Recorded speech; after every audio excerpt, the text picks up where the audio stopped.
शख्सियत से मुलाकात करवाते हैं। मैं Ramanand Jha, ATS news India 24 से। आज नई शख्सियत जिनसे हम मुलाकात करवाने जा रहे हैं वो राष्ट्रीय समाजवादी लोक अधिकार पार्टी के राष्ट्रीय अध्यक्ष सुधीर कुमार झा जी हुए। जानते हैं इनके पार्टी की विचारधारा क्या है और 2024-25 के इलेक्शन में ये क्या करने जा रहे हैं। इसी पर कुछ चर्चा आगे बारी बारी से क्वेश्चनों और आंसरों का दौर चलता रहेगा। एटीएस न्यूज इंडिया 24 में स्वागत है सर। नमस्कार, बहुत बहुत धन्यवाद। आप एटीएस न्यूज इंडिया 24 के रिपोर्टर एवं कैमरामैन एवं सारे आपके इस चैनल के माध्यम से जुड़े हुए सारे टीमों को मैं तहे दिल से धन्यवाद करना चाहता हूं कि आप लोगों ने समय निकाल के और मेरे साथ में प्रेस वार्ता करने का आयोजन रखा। इसके लिए मैं सदा आभारी रहूँगा और धन्यवाद ज्ञापन करना चाहता हूँ। क्या बिहार में आने वाले लोकसभा और विधानसभा जो अभी होने वाली है उसमें आप किस तरह अपने आप पार्टी को देख रहे हैं? देखिए, अभी विधानसभा और लोकसभा की तो टाइम है, लगभग 2 से 2.5 साल अभी टाइम है, लेकिन मेरी तैयारी जोर शोर से चल रही है। बिहार को बदलने की बहुत ज़रूरत है और बिहार जो है आप लोग की नज़र में देख रहे होंगे जो बिहार किसी मुकाम पर पहुंच गई है, बिहार की दशा दुर्दशा क्या है। तो हमको पार्टी बना के और यहाँ आने का मेन मकसद यही हुआ, जो बिहार की अगर दशा सुधारना है तो दिशा बदलने की ज़रूरत पड़ेगी और बिहार की जितनी भी जनता हैं उनको कहीं से कोई ऑप्शन नहीं मिल रहा है, जिसके कारण से बिहार की ये दशा मिल रही है और वही घिसे पीटे लोगों के साथ में अपना वोट देके और किसी तरह सरकार चला रहे हैं। तो मेरा पूरा प्रयास रहेगा कि मैं बिहार को एक नया आयाम तक ले जाऊं। इसकी दिशा सुधारने में, दशा सुधारने के लिए मुझे जो भी करना पड़ेगा, आंदोलन करना पड़ेगा, भूख हड़ताल करना पड़ेगा या जिस स्थिति से गुजरना पड़ेगा, मैं अपने आप को उसके लिए तैयार हूँ। मेरी पूरी टीम तैयार है, मेरा पूरा बिहार की जितनी भी जनता है, जनता का साथ मिल रहा है, मैं तैयार हूँ और आने वाला जो 2024-25 का इलेक्शन है उसमें सभी को पता चल जाएगा। और आप लोग तो मीडिया हैं, तो आप लोग तो भारत के चौथे स्तंभ हैं, तो आप लोग के माध्यम से भी मैं ये कहना चाह रहा हूँ कि बिहार की जो स्थिति बदलने वाली है, जो दिशा हम लोग चुने हैं, जिस दिशा पर ले जाने की कोशिश कर रहे हैं और जनता का प्यार मिल रहा है, उसमें भी बिहार की दिशा बदलेगी, हर संभव बदलेगी और 24-25 में इसका रिजल्ट देखने को मिल जाएगा। 24-25 में सर कितने सीटों पर आप चुनाव लड़ना चाह रहे हैं? देखिए, बहुत अच्छी सवाल है आपका, लेकिन मैं कोशिश कर रहा हूँ जो कहीं ना कहीं हम लोग एक सही लोगों के साथ में, सही पार्टी के साथ में, सही दलों को चुनकर मैं एक साथ गठबंधन करने का सोच रहा हूँ, जो हमारे विचारधारा से मिलेंगे, हमारी आवाज़ को रखेंगे, हमारी आवाज़ को सुनने को तत्पर रहेंगे। क्योंकि आप लोग को पता है जो कि ये स्वर्ण जाति से हम आते हैं और स्वर्ण जाति की पार्टी लोग कहते हैं, बट ऐसा है नहीं, क्योंकि हमारी पार्टी जो है वो सभी जातियों के लिए काम करेगी। तो मेरा प्रयास रहेगा जो कि गठबंधन अच्छे लोगों के साथ में करें, अच्छे दलों के साथ में करें, नहीं तो मैं पूरी बिहार में अकेला चुनाव लड़ूंगा। तो स्वर्ण जाति की पार्टी तो सर भाजपा को कहा जाता है। देखिए, भाजपा को कहा जाता है, भाजपा से गठबंधन करेंगे? बिल्कुल, अगर ऐसा मौका मिला और हमारी विचारधारा को अगर वो रख पाएंगे तो फिर मैं उनके साथ में बखूबी तैयार हूँ। लेकिन भाजपा को लोग फॉरवर्ड की पार्टी, स्वर्ण की पार्टी कहते हैं, लेकिन वो अब है नहीं। उनकी विचारधारा सारे जनता के लोगों के पास में है। मैं किसी दल का मैं ये नहीं करना चाहता कि किसी दल के बारे में कुछ अनाप शनाप बोलना या किसी दल के बारे में कुछ उटपटांग बोलना मैं नहीं चाहता हूं, क्योंकि सभी दलों का अपना अपना विचारधारा होता है, सभी दलों का अपना अपना परंपरा होता है, तो इसको लेके मैं कुछ कहना नहीं चाहता हूं। वैसे स्वर्ण जाति के लिए हमारे बीजेपी में बड़े बड़े लीडर रह चुके हैं, मुरली मनोहर जोशी जैसे लोग रह चुके हैं। हमारे यहाँ जितने भी अभी गडकरी जी हैं, राजनाथ सिंह हैं, बड़े बड़े लीडर हैं, सारे लोग अभी हमारे बीजेपी की बात जहां तक आप बोल रहे हैं उसमें है, सब स्वर्ण जाति से आते हैं, लगभग 60% लोग स्वर्ण जाति से बीजेपी में हैं। लेकिन बीजेपी ये नहीं है कि फॉरवर्ड की पार्टी है, सभी जाति को लेके चलती है। अगर हमारे भी मंशा ये है कि मैं किसी जाति को लेके नहीं चलूं, और अगर हमारा ऐसा मौका मिला, हमारी विचारधारा से अवगत होंगे तो हो सकता है तो मैं उनके साथ भी जा सकता हूँ। बीजेपी तो कह रही है कि लोकल पार्टी जो भी है उसको विलुप्त कर देगी, तो फिर उस जगह पर आप कैसे अपने आप को? देखिए, उनका मंशा है, वो अपना बोलने के लिए, पॉलिटिकल पैटर्न बनाने के लिए, वोट बैंक बनाने के लिए कुछ भी बोले, लेकिन ऐसा नहीं है। ऐसा चुनाव आयोग और भारत के संविधान में ऐसा कभी नहीं लिखा हुआ है जो कोई एक पार्टी ही संविधान को लेके चलाएगा, संविधान को विलुप्त कर देगा। बिहार की बात छोड़े, हमारे देश की जो संविधान है उस संविधान में जितने भी पार्टी बनेंगे सभी पार्टी को हक है, अधिकार है जो वो अपना लोकतंत्र में अपना कदम रखें और अपनी अपनी बातों पर रखें। इतना पुरानी पार्टी है, बड़ी पार्टी है, अभी आपका जो है नई पार्टी का ऐलान आप किए हैं, रजिस्ट्रेशन हुआ है, तो उस जगह पर जो है आप अपने आप को कहाँ आकर हैं? देखिए, कोई भी बड़ी पार्टी नहीं होती है। आप लोग तो मीडिया के चौथे स्तंभ हैं और आप लोग हर जगह जाते हैं, हर जनता से रूबरू होते हैं, आप लोग को पता है, और आप लोग के चैनल के माध्यम से सारे इंडिया में लोग जानते हैं, जो बड़ी पार्टी और छोटी पार्टी कुछ भी नहीं होती है। बड़ी पार्टी क्या है, अगर हमारे कार्यकर्ता हमारे अगर ज्यादा संख्या में जहां भी आ जाते हैं, जिस जगह कार्यकर्ता की जनसंख्या ज्यादा हो जाती है, कार्यकर्ता के द्वारा संगठन मजबूत हो जाती है, वो पार्टी मजबूत हो जाती है। तो कहने का मतलब है जो कि बड़ी पार्टी छोटी पार्टी कोई नहीं होती है। हर एक पार्टी का रजिस्टर्ड जो होती है वो चुनाव आयोग से ही होता है। सब पार्टी एक दिन नहीं ही होती है, धीरे धीरे उसका संगठन बड़ा होता है, बड़ी पार्टी बनती है, फिर वो जब इलेक्शन की दौड़ में आते हैं तो वहां पर सीट निकाल लेते हैं। सीट निकालने के बाद उनका जो भी सरकार में आते हैं तो फिर उनको बड़ी पार्टी का दर्जा मिल जाता है, लोग कहने लगते हैं। लेकिन ऐसी कुछ भी बात नहीं है। जो भी पार्टी नहीं बनती है अपना मजबूत कदम के साथ में ही वो आगे बढ़ती है और मजबूत कदम लेके ही वो आगे बढ़ने का प्रयास करती है कि एक न एक दिन हम भी उस मुकाम पर पहुंचेंगे जहां पे बड़ी पार्टी लोग जिनको कहते हैं उस बड़ी पार्टी में शामिल होकर हम भी दिखाएंगे। उस मकसद के साथ में तमाम जनता के साथ में लोग इस विचारधारा को लेकर चलते हैं, क्योंकि हम भी एक दिन सरकार में आएंगे, जनसेवा करेंगे, समाज कल्याण करेंगे, और इस समाज कल्याण को लेकर हम लोग आगे बढ़ रहे हैं, न कि वोट बैंक की बाजार हम लोग खोलने जा रहे हैं। क्या चुनाव आयोग स्वतंत्र संस्था है? इस पर सुप्रीम कोर्ट ने प्रश्न चिन्ह लगाया है और केंद्र सरकार से जवाब मांगा है, आपकी क्या राय? देखिए, चुनाव आयोग स्वतंत्र संस्था तो है, उनके आगे कोई भी ऐसा कोई संविधान नहीं है जो कि चुनाव आयोग के जो भी संविधान बना हुआ है उसको काट दें।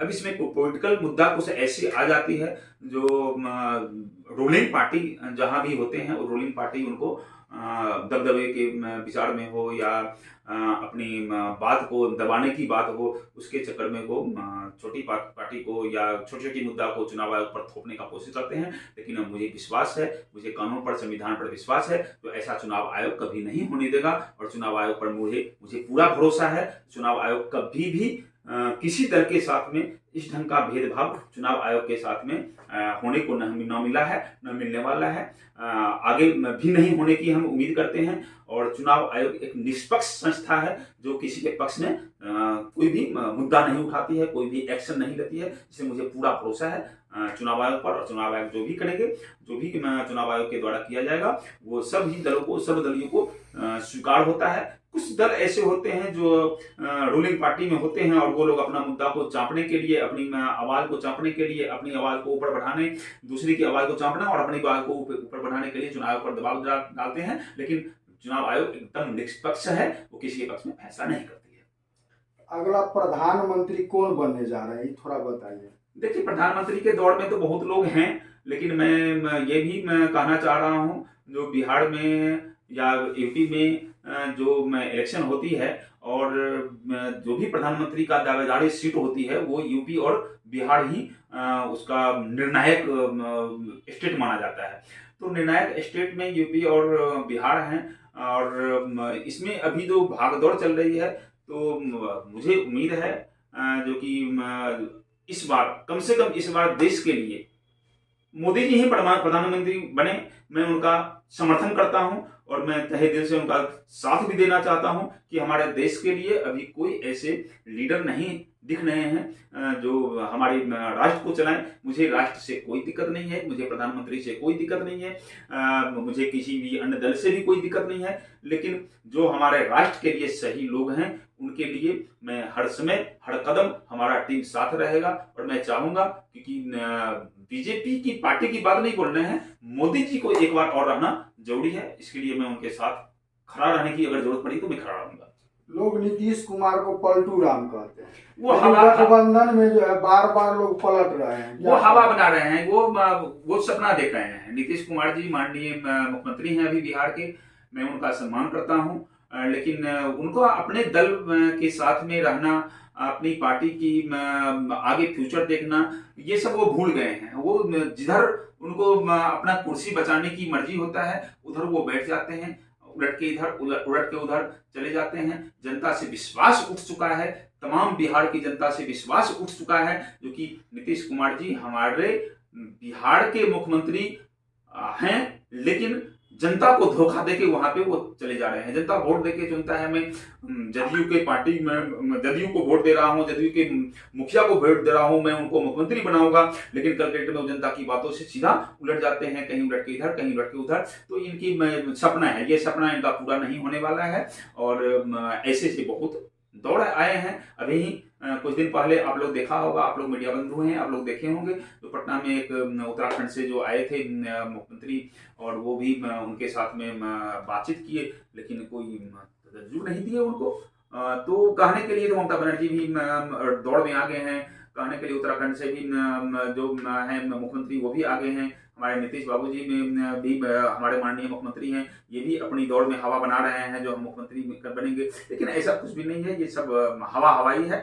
आने वाले फ्यूचर में फिर से 2024 में मोदी जी का ही दौड़ आएगा, चाहे पूर्ण बहुमत से नहीं हो, लेकिन दौड़ आएगा। और राष्ट्र को जरूरत भी है। बस मोदी जी से मैं, आदरणीय प्रधानमंत्री जी से मैं इतना कहना चाहूंगा कि वो लोकतंत्र की रक्षा के लिए वो लोकसभा सीट पर अपना दावेदारी दिखा के और देश की रक्षा करें, लेकिन वो छोटी छोटी इलेक्शन में भी कूद जाते हैं और बिहार विधानसभा में भी अपना सीट लेने के लिए हड़कंप मचा देते हैं। और एक प्रधानमंत्री होके, एक गृह मंत्री अमित शाह जी गृह मंत्री होते हुए भी, और एक वोट मांगने के लिए जमीन पर उतर जाते, धरातल पर उतर जाते हैं। ये शोभा नहीं देता है लोकतंत्र की रक्षा करने के लिए और प्रधानमंत्री जैसे अहम सीट को बचाने के लिए।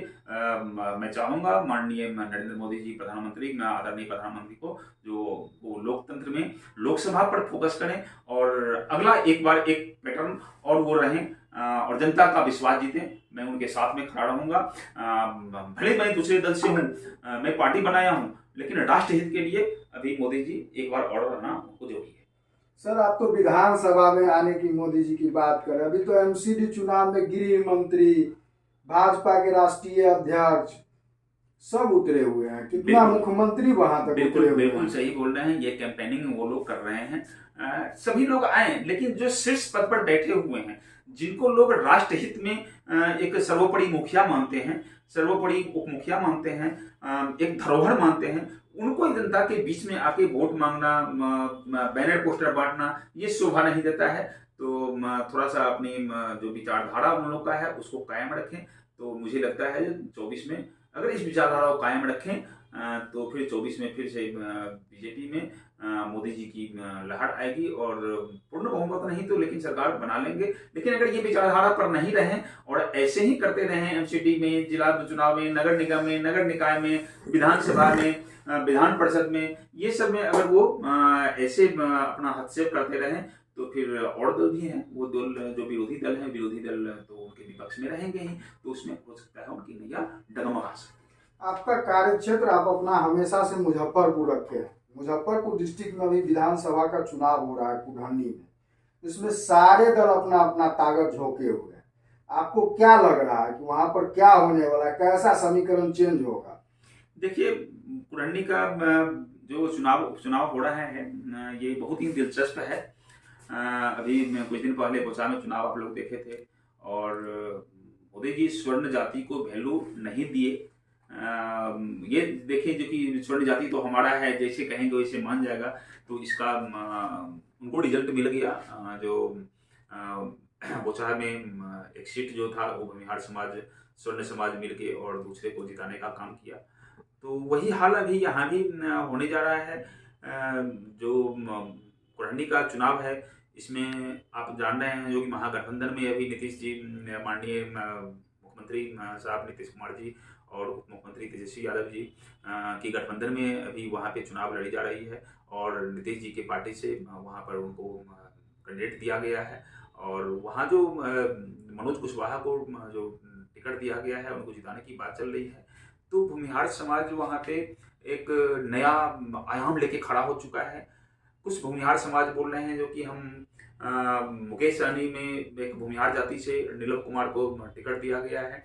और भूमिहार समाज के लोग ये चाहते हैं जो भाजपा के कैडर के तले हम उनको अपना वोट बहुमूल्य वोट दें, क्योंकि हमारे जाति से आते हैं और हम उनको वोट दें। लेकिन जातिवाद यहाँ पे मुझे नहीं दिखाई दे रहा है, क्योंकि एक गठबंधन में राजद से और जदयू से जो कैंडिडेट आए हुए हैं तो उनकी संख्या ज़्यादा है। और वहाँ पे अगर जाति समूह पर भी देखें तो ये दोनों महागठबंधन के जाति समूह में अव्वल होते जा रहे हैं। वहाँ पर भूमिहार और राजपूत की जो भी स्वर्ण जाति की जातियाँ की काउंटिंग है वो अप्रॉक्स 30% के अप्रॉक्स में है। 70% में तो महागठबंधन के लोग में ही आए जाते हैं, जो भी जाति आते हैं। तो मुझे नहीं लगता है जो वहाँ पे बीजेपी अपना पैर जमा पाएगी। लेकिन देखिए दिलचस्प होने वाली बात है। और हो सकता है स्वर्ण समाज से हम भी आते हैं, नीलम कुमार को मिल जाए। लेकिन मुकेश सहनी के पार्टी से हैं, इसलिए थोड़ा सा उनको मशक्कत करना पड़ सकता है। बाद में कि अगर भूमिहार समाज अगर एक हो गए तो फिर बीजेपी वहाँ पे अपनी सत्ता को दिखा सकती है और उनकी हो सकता है बहुमत में उनकी पार्टी के उम्मीदवार जो हैं वो आ सकते हैं। बिहार में सुशासन व्यवस्था, सुशासन की सरकार बोला जाता है, और यहाँ के जो आईजी हैं विकास वैभव जी, उनका पिस्टल चोरी हो जा रहा है। ये कैसा सुशासन है बिहार में? देखिए ये अब इसमें सुशासन तो जो बिहार की है वो तो आप देख रहे हैं। जिस हिसाब से बिहार में आतंकवादी लोग पैदा ले रहे हैं, उपद्रवी बनते जा रहे हैं, आए दिन हत्या रेप कांड होते रहते हैं। तो ये सब चीज़ तो हो ही रहा है। और एक आईपीएस अधिकारी का, वो भी शीर्ष पद पर बैठे हुए अधिकारी के घर से पिस्टल चोरी हो जाना बहुत ही सर्विस पिस्टल है, उनका पर्सनल नहीं है, निंदनीय बात है।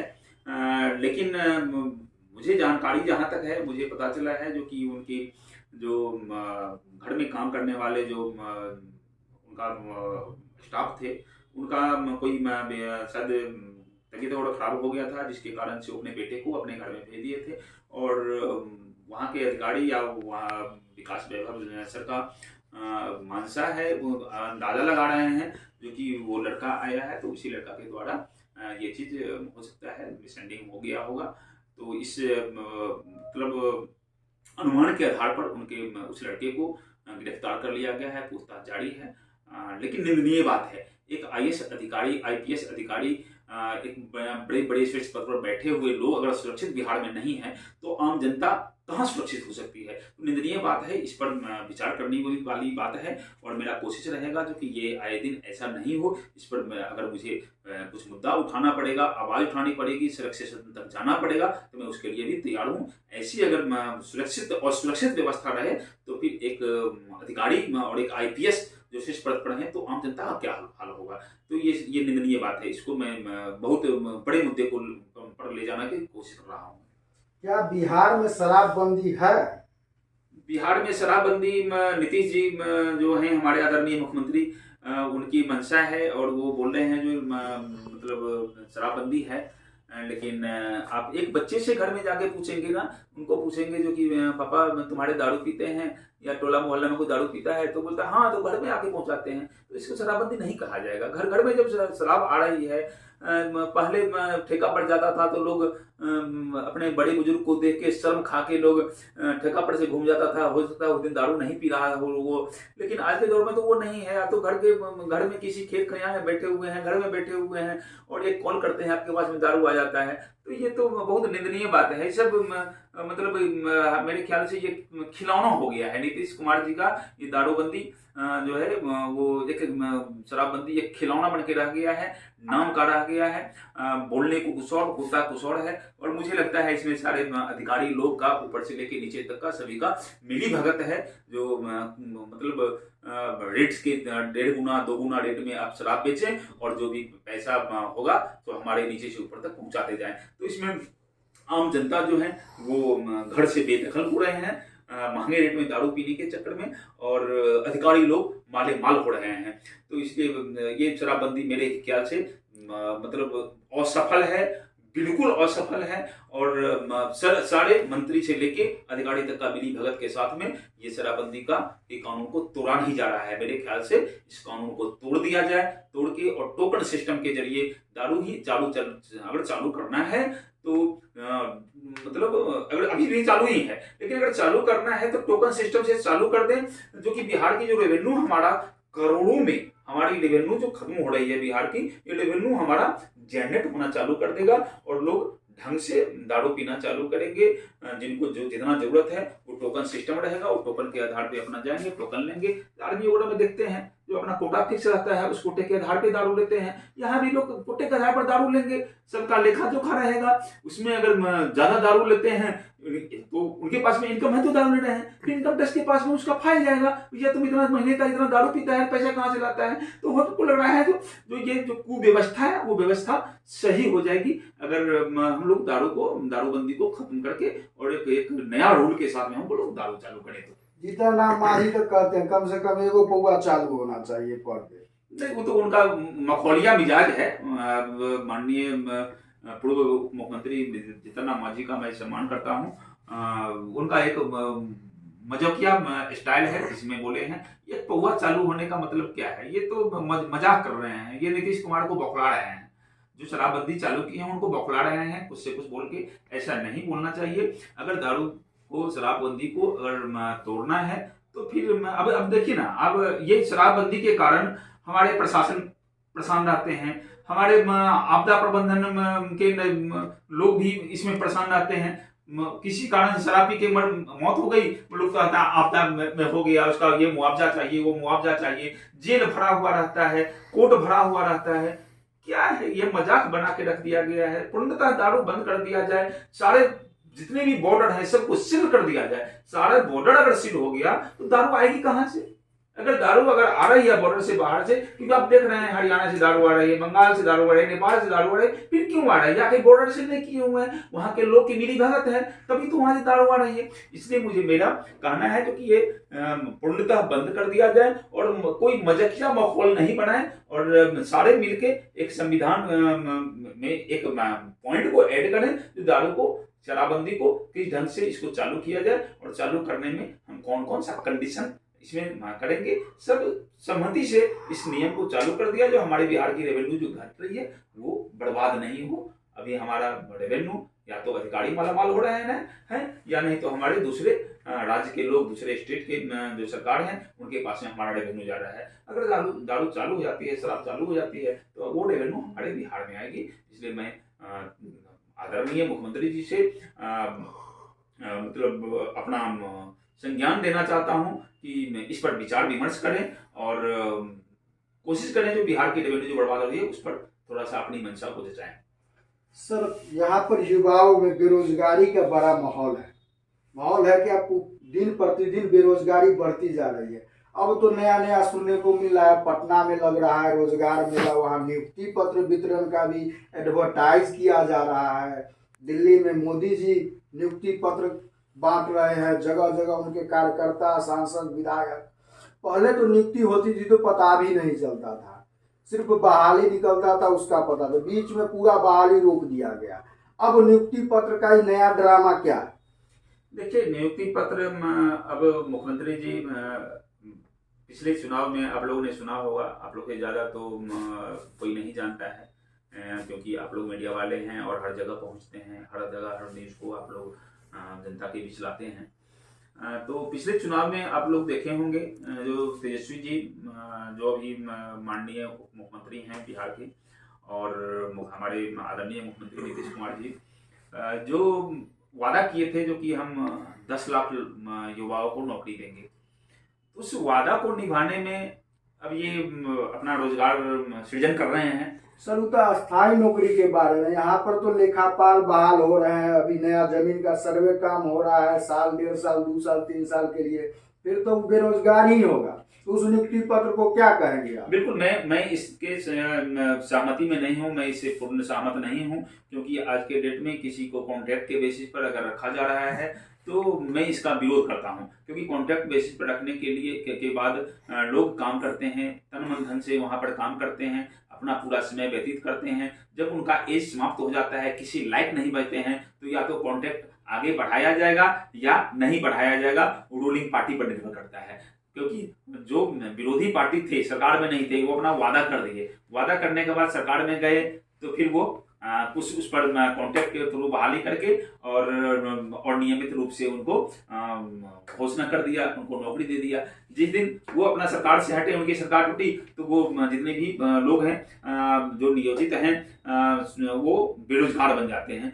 तो ये मंशा ठीक नहीं है। जनता के साथ में दुर्व्यवहार किया जा रहा है, सौतेलापन व्यवहार किया जाता है, जनता को ठगा जाता है, किसी के करियर को बर्बाद किया जाता है। मैं इससे कभी भी सहमत नहीं हूं कि इस ढंग से किसी युवा को के लाइफ से खेला जाए, किसी करियर को बर्बाद किया जाए। अगर देना ही है नौकरी तो हर एक डिपार्टमेंट में देख के और उसको पूर्ण रूप से नियमित जॉब दे, पूर्ण रूप से नियमित सैलरी दें।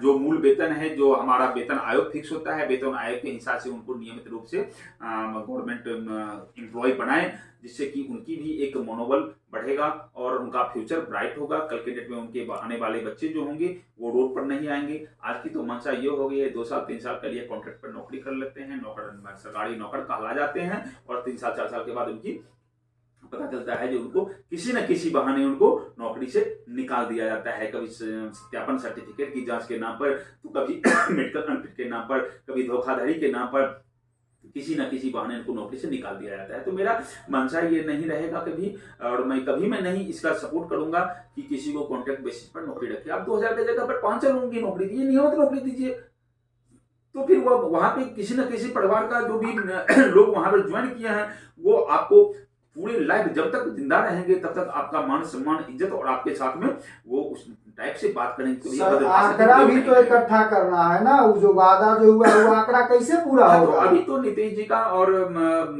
तेजस्वी जी का जो 10 लाख नौकरी की बात है, तो वो आंकड़ा निकाल के अभी नौकरी दे रहे हैं। मेरा पूर्ण इच्छा है जो कि 10 लाख नौकरी का वादा किए हैं तो नौकरी दें, जो कि हमारे कम से कम जो युवा लोग हैं जो ठगे ठगे महसूस कर रहे हैं आज तक, इनकी जो बात का वादा किए हैं वादा पूरा कर लें और नियमित रूप से नौकरी दे दें। मेरा सद्भावना रहेगा, मेरा सहयोग रहेगा। अगर मुझे इसमें आगे कदम बढ़ाने की जरूरत पड़ी उन युवाओं के लिए जो युवाओं पर बेरोजगार हैं और 10 लाख नौकरी की आशा में लगे हुए हैं, तो फिर मैं भी तहे दिल से इस सरकार को, इस महागठबंधन को मैं अपना समर्थन देने के तैयार रहूंगा कि 10 लाख नौकरी जो वादा किए हैं पूरा करें और हमारे युवाओं को भरोसा ना तोड़ें।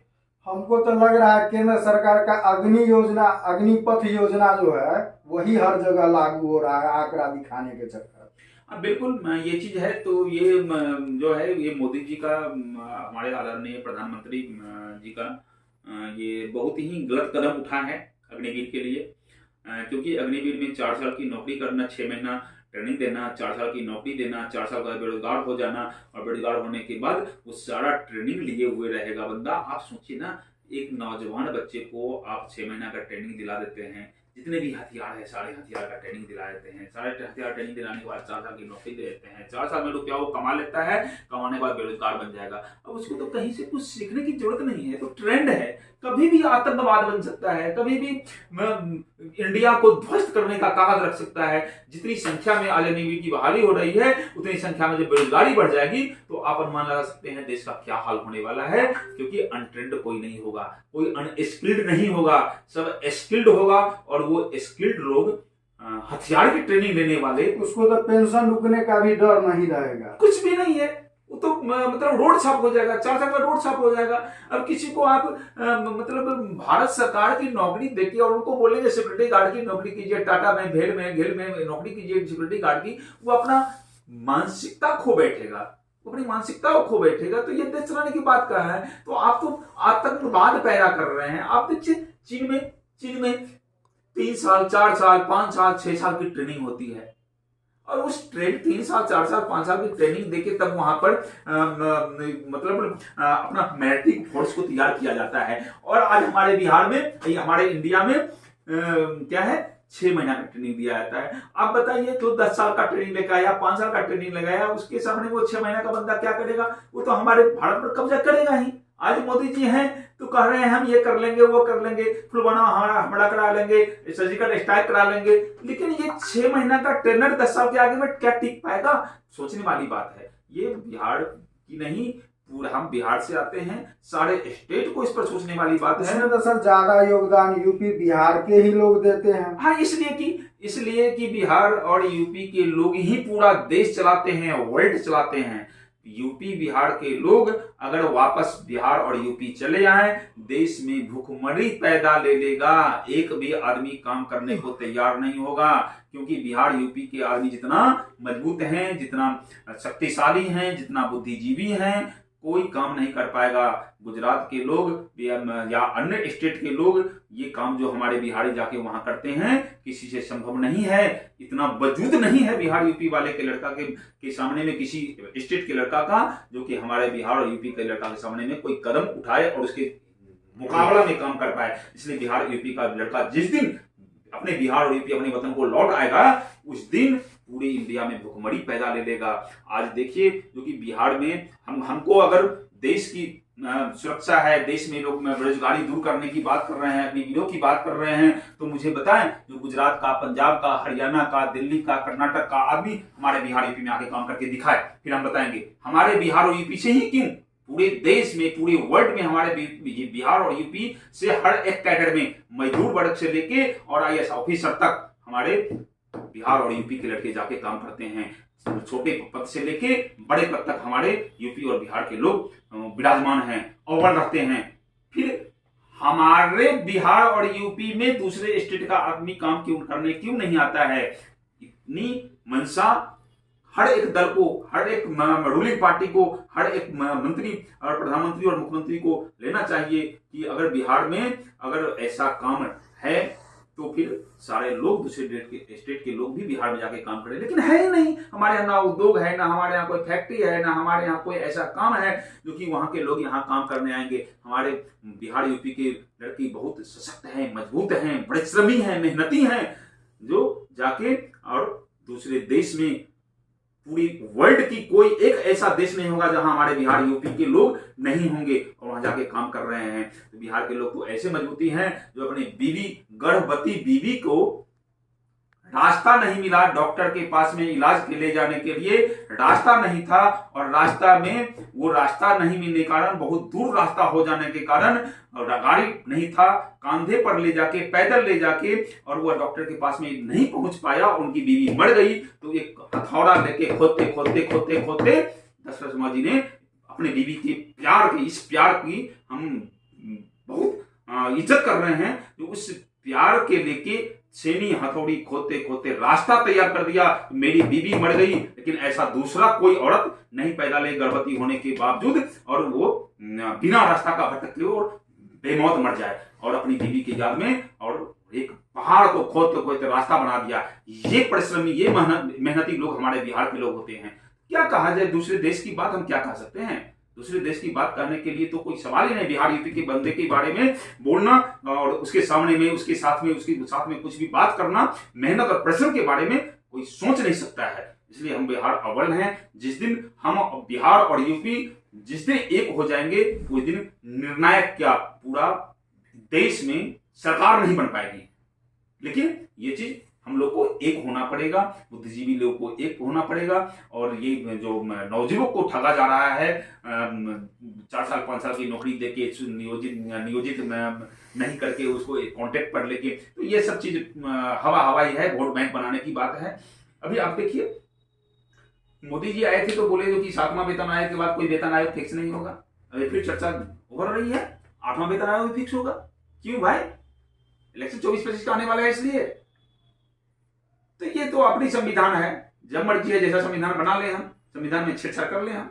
तो ये लोकतंत्र का हनन हो रहा है, इसका मैं एकदम विरोध करता हूं।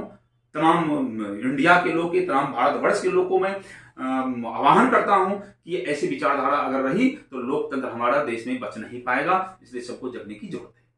प्यार का निशानी तो सर ताजमहल है। जीतन राम दशरथ मांझी के बनाया गया रास्ता को काहे नहीं प्यार का निशानी घोषित कर दिया जा रहा है? हाँ, इसलिए कि जो ताजमहल है वो ताजमहल को बनाने के लिए प्रेम का प्रतीक माना जा रहा है। प्रेम का प्रतीक माना जा रहा है इसलिए कि जो ताजमहल बनाया गया, जिनकी याद में वो राजा की दूसरी बीवी थी, उनसे कितना बच्चा पैदा हो चुका था और उनकी याद में वो मर गई, तो उनकी याद में वो ताजमहल बनाया गया, क्योंकि हम बहुत ज्यादा प्रेम करते हैं। और वो प्रेम किस बात का, जो वो मंदिर बनाया और आकृति बना बना के भगवान का स्वरूप उस मंदिर, उस ताजमहल में बनाया, और उसके परिवार को नृत्य करने पर, नंगा नाच करने पर, ऑर्केस्ट्रा में, थिएटर में जाने पर मजबूर कर दिया गया, जो उस ताजमहल को बनाया गया। और जो ताजमहल बनाया उसका हाथ काट लिया गया। ये कौन सा प्रेम का प्रतीक है? ये कौन सा प्रेम का प्रतीक है? ये प्रेम प्रतीक नहीं है, ये ढकोसला है केवल। वो मुस्लिम समाज के सामने में जो इस समय वो राजा थे, उस समय अपना ध्वंस जमा के, अपना वो बहुत बड़ा अधिकार जमा के और अपना एक स्तंभ खड़ा करना चाहा, जो आज के डेट में जो लोग जान रहे हैं, जो लोग दशरथ मांझी को जान रहे हैं, उनको प्रेम का प्रतीक माना जा सकता है। श्री रामचंद्र जी को प्रेम का प्रतीक माना जा सकता है, जो एक अपनी बीवी के कारण अयोध्या छोड़ने के जाने के बाद, 14 वर्ष वनवास के बाद, और वो उनको रावण हरण करके ले गया, और उस रावण के यहाँ उस अपनी पत्नी को बचाने के लिए रावण जैसे योद्धा को, जिसे धरती पर, पताल पर, पूरे लोक में, त्रिलोक में कहीं भी उसके जैसा विद्वानी पराक्रमी कोई नहीं था, और उसको अपने बीवी के लिए, अपनी पत्नी के लिए, अपनी प्रेम के लिए रावण को विध्वंस करके और पत्नी को लेके वापस अयोध्या है। तो ऐसे से बहुत है। वो सब बिहार की है। रामचंद्र जी की हम व्याख्यान किए हैं, वो भी बिहार के हैं। बिहार में हमारी मैथिली जर्नी है, हमारे मिथिला की जर्नी है वो, और वहां के हैं। आज देख लीजिए, जितने भी देवता हैं, जितने भी महाभारत हुए, रामायण हुए, सारा कृतार्थ सारे की जगह हमारे बिहार है।